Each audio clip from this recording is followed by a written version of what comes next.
Here's the naked leather. Here's the leather with the strop paste on it. Now the strop paste consists of two elements. A mild abrasive, which could be something like this. This is a valve grinding paste. 600 grit silicon carbide paste, which you can get from engineering supplies. It can be any sort of abrasive that you get from, like here's one from Tormek, silver paste, silver polish, anything like that. Or indeed some of these soap abrasive blocks, I call them soap blocks, abrasive blocks that you use on high-speed buffing wheels. So it consists of a metal abrasive like that, quite mild, and tallow, which is difficult to get hold of, so I'm actually using what we in Britain call suet. And you mix the two together and we make the strop paste. You don't need to make much of this abrasive, so you only need a small jar which you put into a double boiler, so there's water around here on a little stove, because some of this is a little bit inflammable. And then into the jar you can put your tallow. I don't know, just some, and then we can add, that'll start melting, and then we can add our bits of abrasive, the silicon carbide paste, for example. We'll put some of that in, a dollop of that. So this abrasive will, this strop paste will come out black.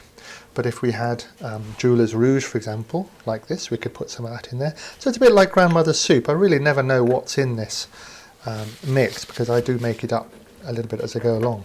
So that will let melt all together, and when it's thoroughly melted we can take it out of the bath and let it cool. So this is a mixture of about 1/3 tallow to 2/3 abrasive. I've allowed the strop paste to cool down, and you can see it's quite firm. The leather is a rough side up, and what I do is I take a little bit of this paste and I rub it into the surface of the leather like this. A little bit more, and gradually work that in. I don't come right to the edge, I leave a little bit around so that my fingers, when I'm holding it, don't get smeared with the paste. And if I want to get it in a bit more, I can use a hairdryer to warm it up.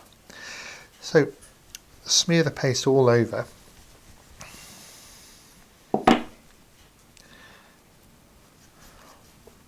Now I'm putting on far too much, and what will happen is that excess will come away when we start stropping. So this is all a bit new, this paste. And when I strop with the tool, some of it is going to come away, and that's okay. You keep wiping this off, and eventually after a few days this will harden and only a very little come off. So for the slip strops, this sort of thing, you literally just do the same thing. You wipe it on the surface that you're going to use, like so, keeping this part and the leather here away from the abrasive, so you don't get it on your fingers and it's away from the tool when you work it. Keep the strop paste sealed and it'll last a very long time, very long shelf life. How much of this paste do you want to put on the strop? Well, you'll find it'll naturally come off to a sort of greasy finish, and every now and again, perhaps every 6 months even, as long as that, you would put a little extra dressing on there just to top it up.